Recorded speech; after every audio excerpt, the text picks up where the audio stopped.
welcome back to my vlog and this brand new series that I am really excited to be sharing with you.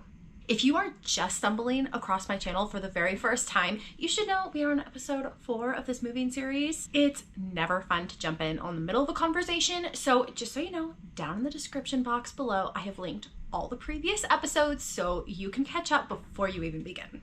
But if you're all caught up and ready to dive in, then let's go and get started. But first, since it is moving week and, well, let's just say that the devil must be really scared of what's on the other side of this because he's doing everything in his power to derail our plans. So instead of my normal cup of coffee, we're gonna have a little, what is this? Peach wine? Sure, cool. Cheers, my friend. Very refreshing. Okay. Well, today I'm going to be taking you on a difficult journey. If you find yourself feeling unhappy and unsettled in your current home and desiring a place where you can really settle down and set some roots, but you have no idea where to begin, then you are in exactly the right place. So today, I'm walking you through our exact process that we used to narrow down our potential home from just a handful of states to eventually down to one. While this video is relatively short, you should know it took weeks to narrow it down in real time. So if you find yourself in our shoes, give yourself some grace to make this big decision. So hit that thumbs up button if you're ready to roll and dive into 7 steps on making a confident decision on your next big move. Okay, so step number 1 is to make a list of all the things you want in your forever home. And I'm not just talking about the 2-story, 3-bedroom, 2.5 bath craftsman style home, although that sounds like a dream. And I'm not just talking about the pool in the backyard or the sunset views. All those things are lovely to dream about, of course, but with this first step, you're gonna need to go a lot deeper than just the superficial, because that dream home doesn't say anything about the lifestyle that you want to live or how you want to feel in your home. We started super practical. So as you may know, my husband is a chiropractor, so it was really important to us that any place we were considering had a thriving healthcare industry and was open to a more holistic lifestyle. We paid close attention to overall lifestyle choices to make sure it aligned with the health and wellness field. We also had to be aware of our target demographic and make sure that the current population represented that. We also had to look into existing chiropractors, how flooded the area was, and how many doctors practice the specific technique that we do. Considering there are less than 250 of us in the world, we think it's really important to be mindful of where others are working so that we can support each other rather than compete. And then of course, the cost of leasing a commercial property had to be a factor. We wanted to make sure that any area that we were considering was supportive of small businesses. This may be more or less complicated depending on what type of career you are in, but I think it's important to really think through all the ins and outs before you make a big decision like this. So next we considered the type of lifestyle that we want for our family and what type of home would support that vision. Our family feels alive and inspired by nature, but we've also learned that we thrive in more leisurely activities rather than the more intense outdoor ones. Think walks on the beach rather than hiking up a mountain, sledding near a cabin rather than skiing down the mountainside. It's really important to know yourself here and not to think about what you think you should be doing, but what you would be doing if you were in the right location for you. Does that make sense? Leave a comment down below if you need more clarification on that point. And when it came to how we wanted to raise our kids, we found ourselves comparing our kids' childhood to our childhood growing up. Now, I know that's not completely fair given that we grew up before the time of internet and cell phones and social media. And yes, I'm very aware that I'm showing my age here. But what was it that we loved about our childhood that we want to be able to give to our children? Hours playing outside with friends, lots of land, building forts and tree houses, growing our own food, jumping on the trampoline, squirt gun and water balloon fights, neighborhood potlucks, and sitting in the hot tub with friends. As you can see, for us, a lot of them centered around community and outdoors. But make your own list and figure out what's important to you.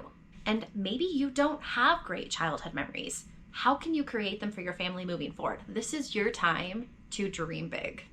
All right, Step number 2 is weighing all the pros and cons of each state. Wait, all of them?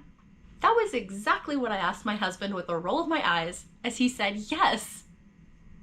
This is so dumb, I told myself as I put together the most exhausting list of my life for my over-analytical husband. Only because I love you, I repeated to myself as I pored over and listed information for every freaking state in the continental US, knowing I could easily and instantly narrow it down to just a couple of states without any of this additional research. But I had a big ask of my husband. While we ultimately were on the same page, why wouldn't I want him to feel as sure and confident in this decision as I did? It really was only fair, so I did what I had to do, and I did it to the best of my ability, and I did a damn good job. Literally weeks later, when I presented him with this information, I handed him this packet and he looked at it and his eyes lit up and he goes, "I've never wanted you more." I immediately burst into laughter, but seriously, any attitude that I had up until that moment just completely dissolved away when I realized how important that really was to him. I realized he wasn't just being indecisive or biding his time. He truly needed this to make an informed decision. Did my top 10 remain the same as before I made this list? I mean, yeah, for the most part, with a couple of surprises, I'll admit. There were a couple states on there that I wouldn't have even considered the possibility before doing this research. So would I recommend it? 100%. It will only lead to more confidence in your decision. So what do you have to lose, really? My time. I don't want to do that, Megan. I don't have the time and energy to do that much work. I totally get it. And I also have good news. You don't have to, because I did it for you. I had to do the hard work because, to the best of my knowledge, no resource like this currently exists, which is why I've compiled all my information into one valuable resource. So if you are someone who is looking to make a change and set on some roots, but you don't even know where to start, this is the first step towards making that big decision. You can click the link in the description box below for more information and access to this valuable tool. Step number 3, categorize your states with a no, like, or love. Let me explain what this looked like for us.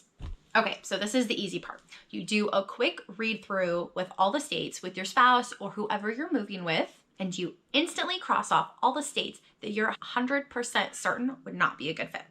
But if there's any hesitancy or either of you want to know more, just leave it there and come back to it. Once you do that, you go back through your list and you categorize them by like or love. So any state that we instantly said yes to, we marked as a love. Spoiler alert, there was only one. For the rest, if either of us thought it was a possibility or we just wanted to learn more about it, we marked it as a like. I made this really easy to track with my state comparison resources that I created for you. And again, I linked it in the description box below if you want to learn more about it. Now, because I'm a very visual person, I actually printed off a map of the United States. And anything that we instantly marked as a no, I started blacking out on the map. That enabled me to see at a glance what was remaining. I've linked my favorite US map in this blog post, but you can obviously use any US map that you see fit. But even for you non-visual learners, you might be surprised how helpful this tool is. Okay, step number 4, cross-reference the remainder states with additional resources. Let me explain. Now that you have your list narrowed down a little bit more, it's time to start doing some additional digging. I cross-referenced the remaining states with some additional resources. One of the things that we checked was each of the states' school ratings. Now, just as a disclaimer, we have had kids in the public school system for 10 years at 6 different schools. We have learned that the state school ratings don't always tell you a lot about the actual learning environment or about the culture. We have been at schools rated as low as a 3 and as high as a 9. 9 being the worst experience we've had in a public school, and 3 being our favorite. Why not? So we take the ratings with a huge grain of salt. It's just to give you an idea of what to expect, but I always recommend also looking into the parents' ratings of the school.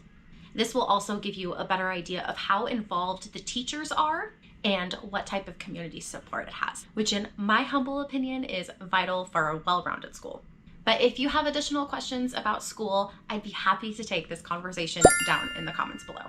But for the sake of keeping this concise, or is about as concise as I can get, let's go ahead and move on. Another resource we used was a map with each state's political standing. And I think this is important to pay attention to regardless of where your political alliances stand.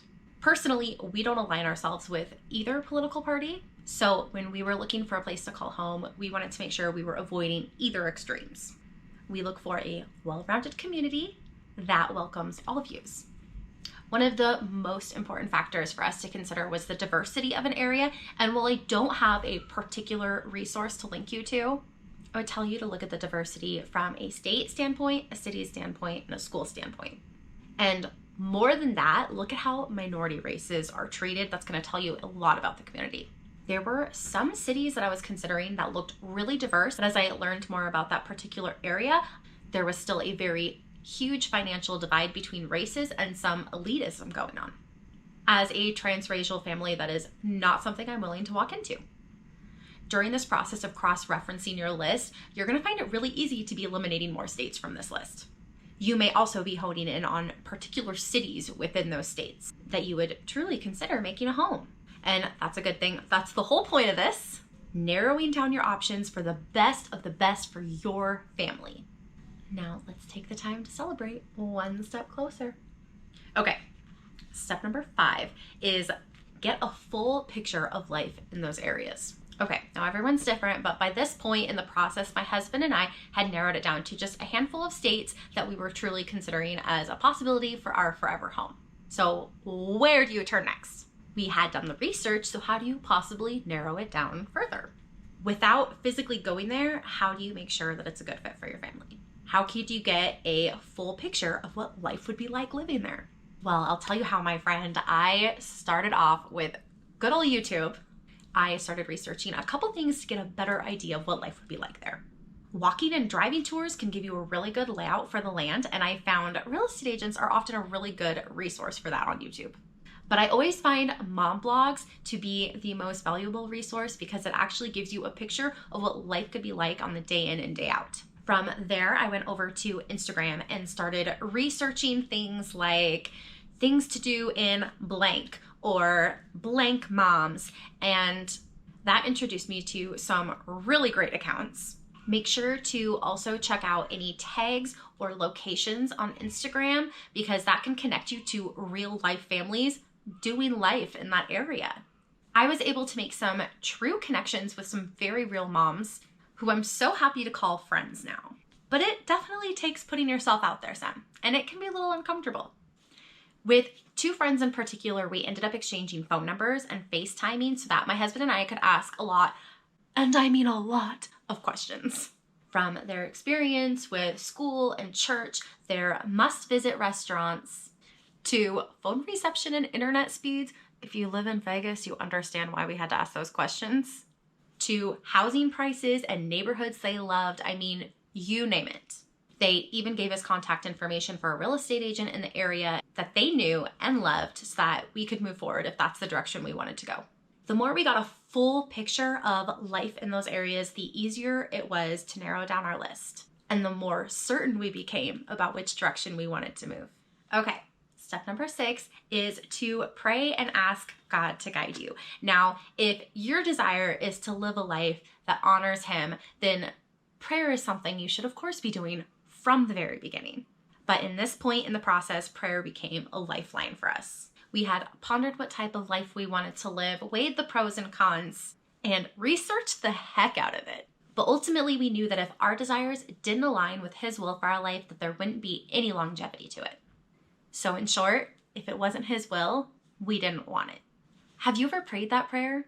Lord, if it's not your will, we don't want it. It is possibly the hardest prayer I've ever prayed in my entire life.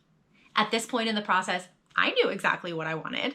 I was sure of it. My heart was invested. To get a no from God and have to walk away at this point would be so painful. So what can you pray during this point in the process? Ask God to guide your steps and your heart. Ask God to align your desires with His will for your life. Ask God to put you and your spouse on the same page during this process. Ask God to open doors that are meant to be opened and shut doors that are meant to be shut. Ask God to help you trust his perfect plan and his perfect timing, even when it doesn't go your way. Ask God for peace in the waiting, but don't forget to ask him. If you want to listen to a really great sermon specifically on this subject, our pastor at our church recently preached an excellent one called Waiting for God. I'll put the link to it in the description box below so that you can take a listen. But sitting there and hearing that word was like a little nudge from God saying, I got this. Okay, last but not least, step number 7 is to take a visit. Congratulations. You put in some hard work and you narrowed down your options. Worst case scenario, you have a handful of places that you've fallen in love with. Or maybe you're in the best case scenario, like us, and you've narrowed it down to 1. But regardless of where you're at, I think the only thing left, besides repeating steps 1 through 6, is getting feet on the ground. Maybe consider planning a couples or family vacation to any of these spots and see how it feels. Or maybe you or your spouse wants to do a solo trip and just get a lay of the land. Emotionally, I know this would be the next best step for us, but realistically, I'm honestly not sure that's going to happen at this point. But not for a lack of trying. Unfortunately for us, when we were trying to plan this trip was when flight prices were soaring sky high. At first, it was going to be a family vacation during spring break. When we quickly realized it was not within our budget, we had to kind of pivot and rethink this. So we started looking at a couple's vacation plus a toddler, and since the school-age kids would be easier to find a babysitter for. But by that point, prices had gone even higher. And so my husband even talked me into flying out just me and a girlfriend on our own and making it kind of a girls' vacation. That wasn't meant to be either, and I'm not sure why none of those worked out, but trusting God and his perfect timing. And as long as he continues to open doors and make connections for us there, we're going to continue to pursue it. Whoa! That was a lot of information to unpack. How are you feeling? Is your brain spinning a little bit, or do you have this like calm, clear sense of direction? Either way, I've been in your shoes and I'm here to help. I'm always happy to answer some questions down in the comments, or you can feel free to email me or DM me and we can kind of go a little bit more in depth. I would love to help you gain clarity and encourage you on this journey. I know it can feel daunting and sometimes lonely, but now you've got a friend in it with you, okay? Thank you so much for allowing the space to share this with you. I hope it's an encouragement to any of you pursuing a big move of your own. It is truly such an honor to get to walk this journey and share a portion of our lives with you in this way. Thank you so much for being here. And if you haven't already, go ahead and hit that subscribe button as well as the little notification bell so you don't miss out on a future video. I'll see you there.